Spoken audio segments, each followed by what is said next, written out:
Hello, comicbookmovie.com and YouTube. This is Hybrid0027, and today I'm going to do a trailer breakdown of essentially the Amazing Spider-Man trailer, which came out earlier this week at like 3 a.m. and stuff, and it looks really good. So, you know, you got some very, I got some stills of it. Same thing basically I did with the Avengers breakdown, and that seemed like they were kind of show some important thing with the movie, and I'll kind of do an analysis on it. And I'm sorry if my other breakdown was like too long because I do go pretty deep into it. I'm a massive nerd. I love comic books, and all it's just great for a fan like me to see all these things being in the movie. So yeah, and also someone said I should do another one like this. So, and I was planning on doing it anyways, and it also has gotten a lot of views, um, which is great. So, yeah, let's get started.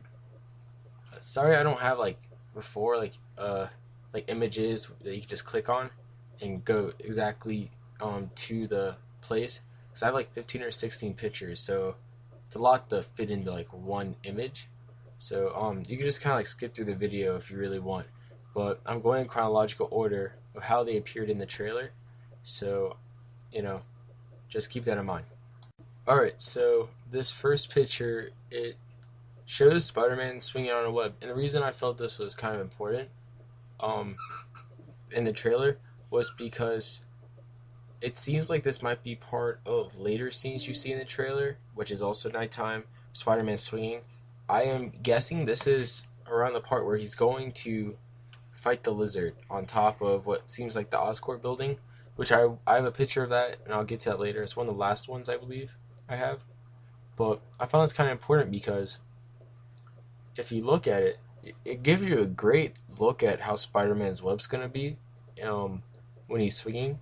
So you tell it's actually pretty um, thin compared to I believe Tobey Maguire's Spider-Man's web, which was much more thicker and like kind of more of a white look to it, while this has more of a clear-ish colorless look. So I found that interesting. So this one seems more of like what a spider web would look like enlarged, and then you can see where he's holding the web a little bit down there. You can see there's a little bit excess webbing, which is much thinner than the obviously main webbing holding his weight and everything while he's swinging. I find that interesting because it does have web shooters, so it isn't like this. Sorry, this is not like Tobey Maguire's Spider-Man, or I'll just call it Sam Raimi's Spider-Man, where it came out of his wrist naturally. Um, so he actually, I love how he does. He actually does have to shoot out a little bit more webbing so he can hold on to it. So it's not just automatically connected to him.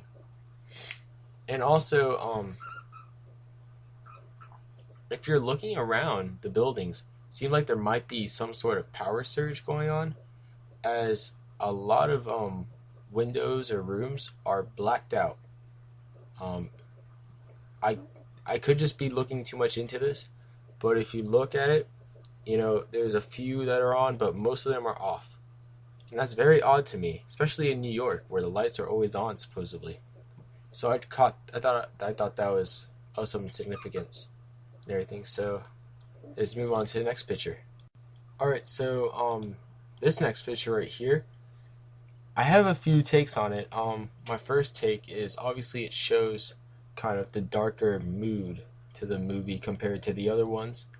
A lot of people have been comparing it to Christopher Nolan's films.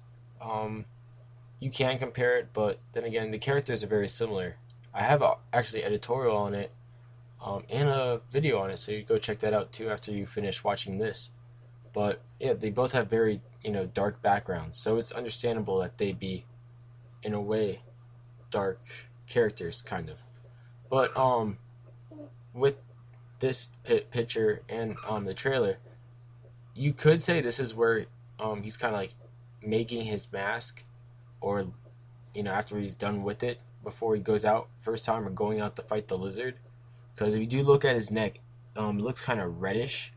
On this side, the right side, if you're looking at it, like I am, and everything, to the same side of his neck that's the same size as his right shoulder, and kind of maybe like a bruise or something. So maybe this is, I think I have a scene. I think I have the picture later, but he has cuts on his face, most likely from fighting the lizard, as they seem very, you know, thin and like a slash, kind of, as if you were cut by a big cat. So maybe he's looking at his Spider-Man mask, kind of, asking himself, why am I doing this? Like, what can I do? And, questions like self-questions that a hero is conflicted about various times throughout his career, especially Spider-Man. So that's my take on this. And also, interesting thing to kind of note, I think, is, you know,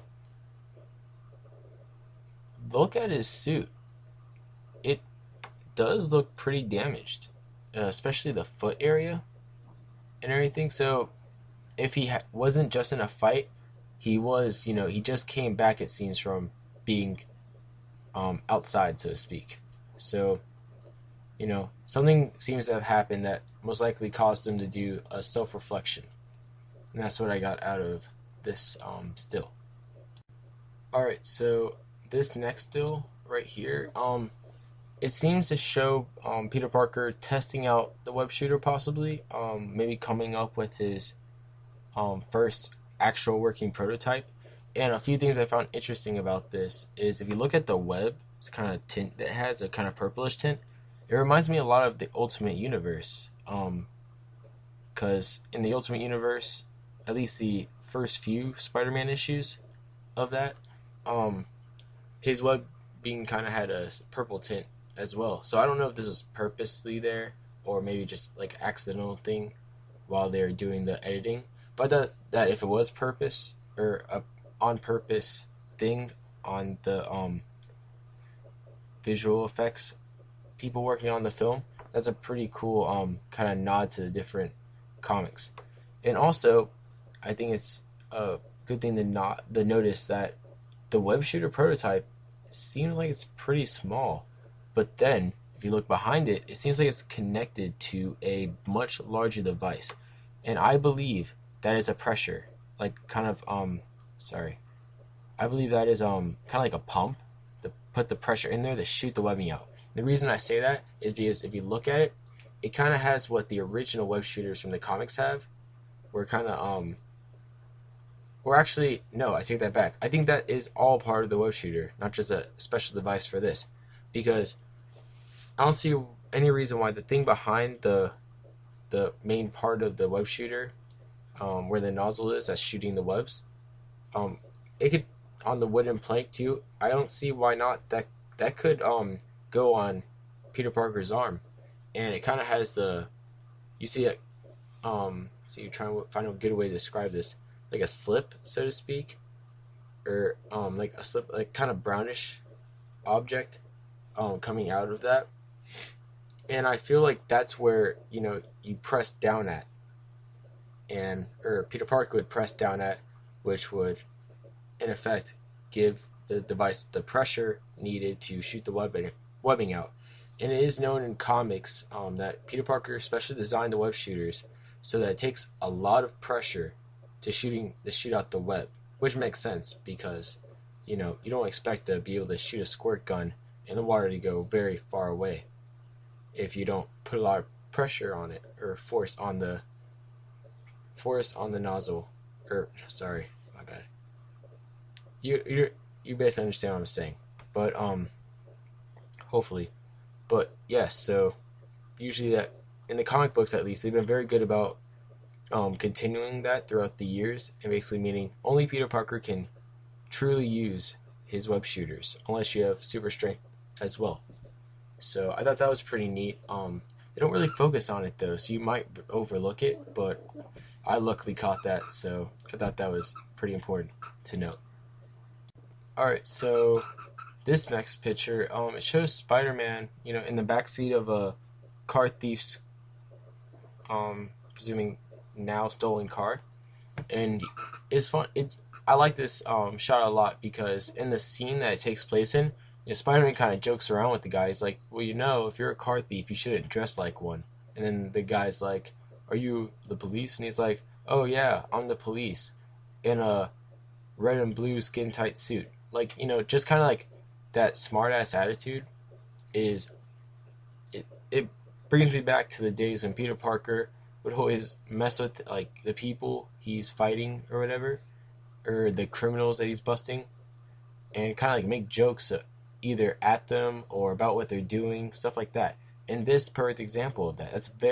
I'm very happy that they have included this in the movie because it's one of the things that I feel me and a lot of fans probably missed in the original Spider-Man trilogy by Sam Raimi, because he did joke around a little bit, like called the Green Goblin the Emerald Elf and a few other things, but you know, it's never really included a lot in it, and so this is a great chance for the kind of jokester, jocular Spider-Man to really come out in film. Okay, so in this picture, basically in the scene, Peter Parker finds his dad's old briefcase, brings it up to his room, kind of looks through it, and when he's looking through it, he finds his dad's old Oscorp Industries kind of ID card. And I found this very interesting because, a lot of the Marvel movies lately have been borrowing heavily from the Ultimate Comics, and this one is obviously no exception. Because in the mainstream 616 universe, Peter Parker's parents are both like secret double agent spies. Or, my bad, secret agent, like triple agent spies. Like, for a while they were thought to be just spies for S.H.I.E.L.D., and then just like spies for Russia or something like, or one of the countries over there. And it turns out they're actually spies for S.H.I.E.L.D. again. They're pretending to be spies for another country, pretending to be spies for S.H.I.E.L.D. So, it gets really complicated with the spy stuff. But the Ultimate Comics did something differently. They had Peter Parker's parents be scientists. And in the Ultimate Universe, they actually work on the Super Soldier Serum. And I believe, if I read this, I remember reading one like the Ultimate Origin comics they had. And it has, when the Hulk, I guess, transforms and everything, he kills Peter Parker's parents. But then again, they had another origin story for the Ultimate Universe where, like the 616 mainstream, Parker's parents dies via plane crash. So I don't know how they're going to explain their death in this, but it seems like to me they're borrowing a good amount from the Ultimate Universe, with kind of the origin, so to speak. And also that goes in with Uncle Ben. I feel like he's gonna be in a great part of the movie. Like talking about like a half of the movie to like 2/3 of the movie. And the reason why is because um, when Peter finds this, I'd like to think this is kind of, you know, possibly um crap, I forgot. Oh, well, this is before he actually goes to kind of talk to Dr. Connors, obviously. But then I also feel like the spider biting Peter is going to be 2/3 of the movie ish, kind of, or like a halfway in the movie. Similar to how in Batman Begins, it was a lot of Bruce Wayne before Batman. And I feel like he's gonna find this and everything. And he's gonna talk to Dr. Connors. Him and Dr. Connors are gonna talk. I have another picture that I'm gonna go into more about their relationship and everything, what I think it will be like. But and it's gonna take a good part of the movie. And then Dr. Connors takes him to the lab. They kind of go through what their parents were, what Dr. Connors and Mr. Parker was working on, and that's where Peter gets bit and everything. So this will not. I don't believe Uncle Ben will go away very quickly, kind of like he did in the first Spider-Man. I think it's gonna take a while, but I do like this shot. How it says genetics laboratory, whatever, however you pronounce it, and then Oscorp Industries has staff, um, you know, and obviously this is, it's been a while because even Uncle Ben said in the trailer that he forgot about it. The briefcase kind of that this was in the bag, which is the brown bag on the floor on the right side of the picture. So I do believe this is that this may be a good part this a while later, since he's been dead, obviously, as he left Peter while Peter was a kid. And then if you look on the bottom left, there's a glasses case, and I don't know if that's, well, I'm pretty sure that's Peter's glasses case, maybe his dad's extra glasses case, as his dad was seen wearing his glasses while he was going, leaving Peter with his aunt and uncle. So, this actually may be, while before Peter has his powers, because it's a known fact that once he gets his powers, his eyesight is 20/20, so he doesn't need glasses anymore. So maybe, they're gonna say, he can't see far away, so he has the glasses or something like that, or maybe he doesn't need glasses to read up close, and he has a glasses case there, puts his glasses in there, something like that. I don't know. I think I might be looking too much into it for this picture, but that was my take on it. Okay, so this next picture, it has Spider-Man kind of slowly descending down to what might be a sewer, possibly. I find this interesting because I feel like this might be the sewer battle between Spider-Man and Lizard, like before it happens, while Spider-Man's coming down to kind of find the Lizard. And also, if you look to like the top right corner, it seems like there's kind of like a weird egg sac like object. So, could this, like, I don't really know what that might be, because lizards usually they go with eggs, not sacks of weird, possibly like web fabric like things. So I don't want to say that that's like a egg thing that the lizard's in, but also I think it would do some good to add. If you look at the left side of this picture, it kind of looks like there might be like a shore like thing going on there, and that possibly the middle part is a drain. So maybe this is like the zoo or something, like the reptile habitat, and they have like the land part there, one of those fake rocks or something, or like play habitats that they go in to kind of like relax, and you have the aquatic part there where they go obviously to swim and stuff. So that's kind of like my take on it, because it's weird that they kind of have a shore like thing going on the side if this was a sewer, because usually the sewers don't have that. As far as I'm concerned, they have kind of like a very organized system, so to speak, with where the water sewage stuff is going, and then like platforms that you can walk on or crawl on, depending on what you are.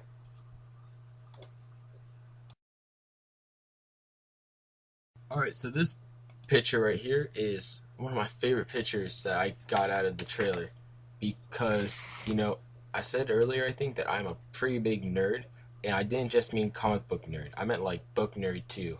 Like, this right here is biology and genetics, mathematical equations for those two things.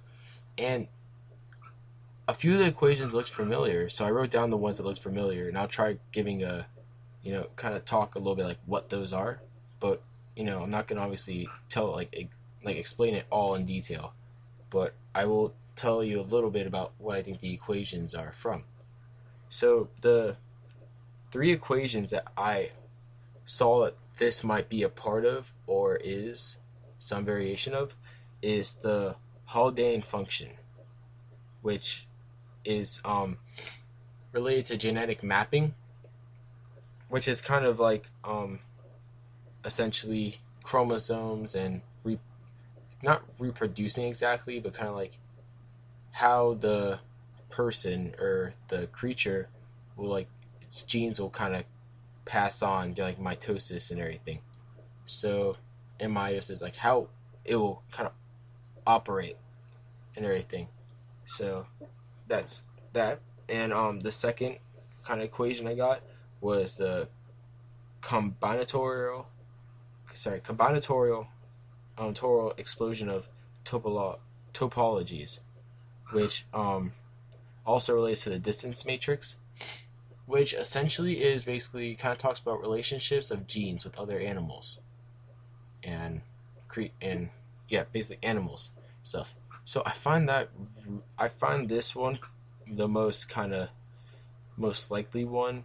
Maybe it's a combination of the two, but here's the third one: Hodgkin-Huxley equation, which it relates more to like your cellular membranes inside your body and everything. Kind of, and I feel like this one might like be like the main one if any three of these are like influence or part of the main equation you see in the middle there that looks like Dr. Connors and Peter Parker were staring at, or that Peter Parker was writing down.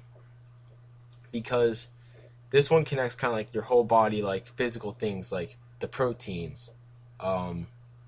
Also, it kind of talks about like physical traits like, like muscles and things regarding the like things in your body, like your blood, stuff like that. So, all of this I found very interesting because, these two scientists, like in the trailer, Peter Parker talked about, well, he helped create him or he created him. And I'm like, well, how did you create him? But when I look at this, I'm like, he might be thinking that because he helped come up with the equation, possibly, that would allow, Dr. Connors to become the lizard, in turn creating him, or at least taking a massive part in that creation. And I find it's just really cool to me to see this because it's not just some random thing on the board and everything. This is actually parts, or is in whole, of real equations relating to genetics and biology. So yeah, that's the end. I'm splitting this in a part 1, part 2, maybe part 3 thing, depending on how long it is, because I don't want you guys to have to watch like a very long YouTube video and everything. So if you like the breakdown so far, please watch part 2. And also, in closing of part 1, please subscribe, comment below. I love feedback. I love the feedback I'm getting, by the way, because get to talk to people with similar views on things I have, and relating to comic books, especially this. So yeah, and if you know what the actual like whole equation is, also comment below, because if it's not any of these 3 equations or parts of those, I'd really like to know which equation it is. So yeah, see you in part 2.